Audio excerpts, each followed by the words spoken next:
बिस्मिल्लाहिर्रहमानिर्रहीम। ला हौला वला कुव्वता इल्ला बिल्लाह। अस्सलाम वालेकुम। मेरा नाम सईद राजपूत है और आज की हमारी वीडियो का टॉपिक है चार्ल्स डार्विन की थ्योरी ऑफ ह्यूमन एवोल्यूशन से पहले मुसलमान साइंसदानों का ह्यूमन एवोल्यूशन या इंसानी इर्तिका पर मौक़िफ़। ये एक बहुत बड़ी मिसकंसेप्शन है कि चार्ल्स डार्विन या फिर लमार्क वो पहले साइंसदान थे जिन्होंने इंसानी इर्तिका की बात की। हालांकि उनसे पहले, बल्कि बहुत पहले, मुसलमान साइंसदान इस मौजू पर अपनी राय दे चुके थे। इन मुसलमान साइंसदानों में शामिल हैं इमाम अल जाहिज, इब्ने मिस्कवे और इब्ने खल्दून। इमाम अल जाहिज जो 776 ईस्वी में पैदा हुए और 868 ईस्वी में फौत हुए, वो अरब के एक बहुत मशहूर आलिम, मजहबी शख्सियत, लुगत निगार और एक मुसन्निफ थे।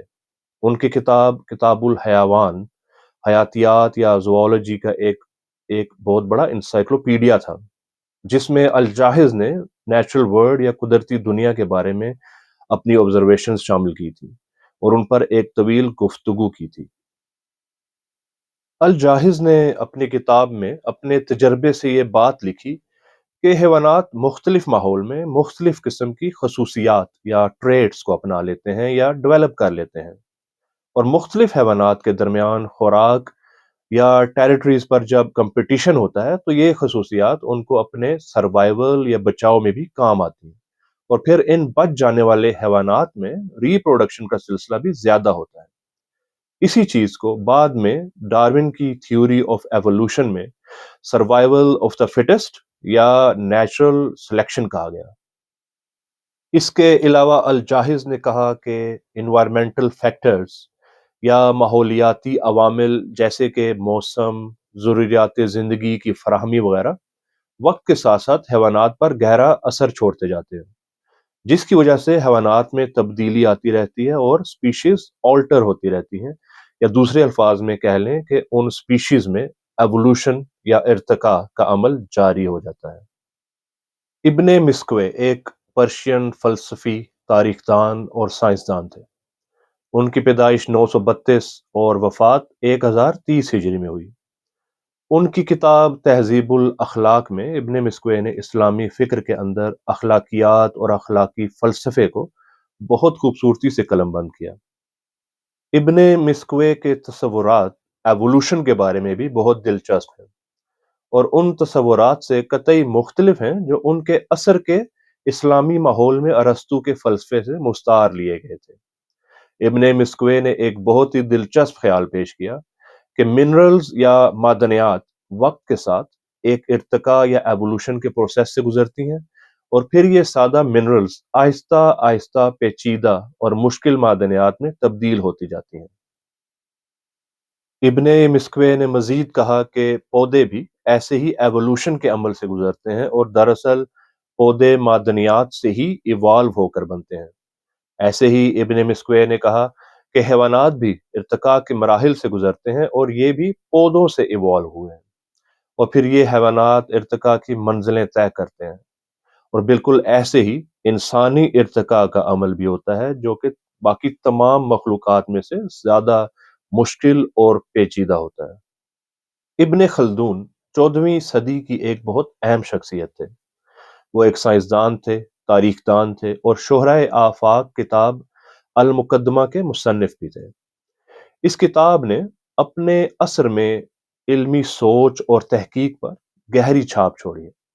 इस किताब में इब्ने खुल्दून ने एवोल्यूशन पर भी अपने तस्वुरात पेश करते हुए इर्तिका की स्टेजेस या मराहिल बयान किए हैं।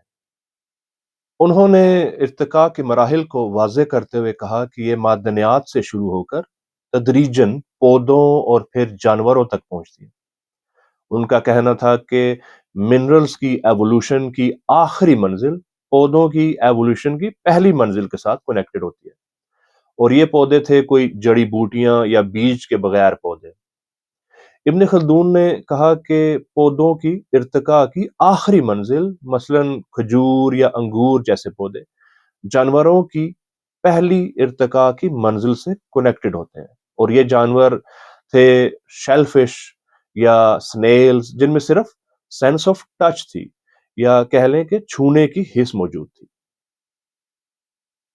और फिर जब ये इर्तिका जानवरों में शुरू हुआ, तो उसकी आखिरी स्टेज इब्न खुल्दून के मुताबिक कनेक्ट करती है इंसानों के साथ।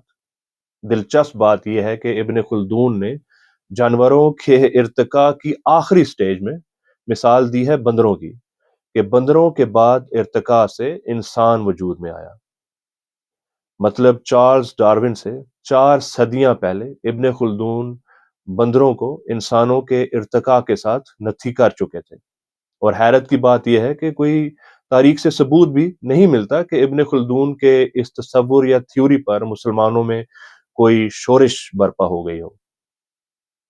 शायद इब्न खुल्दून के इस तस्वुर की वजह से चार्ल्स डार्विन की थ्योरी ऑफ एवोल्यूशन से पहले मगरिब में या वेस्ट में इंसानों का बंदरों से इर्तिका मुसलमानों की एक सोच समझी जाती थी। इसी वजह से इस नजरिए को वहां पर मोहम्मडन थ्योरी ऑफ एवोल्यूशन भी कहा जाता था। बहरहाल मुसलमान साइंसदानों के तजर्बे, तज्जिए और तसव्वुरात अगरचे तारीखी हैसियत के लिहाज से अहमियत रखते हैं, लेकिन इनको ठीक तसव्वुर करना ज़रूरी नहीं। अपने वक्त के हिसाब से अनलिमिटेड रिसोर्सेज में ये एक काबिल सताइश कोशिश थी, लेकिन आज के दौर के मुताबिक जबकि एक साइंसदान नहीं बल्कि एक आम इंसान भी किसी तहकीक को बगैर सबूत के नहीं मानता, ये तस्वुरात बहुत ही बेसिक और आउटडेटेड हो चुके हैं।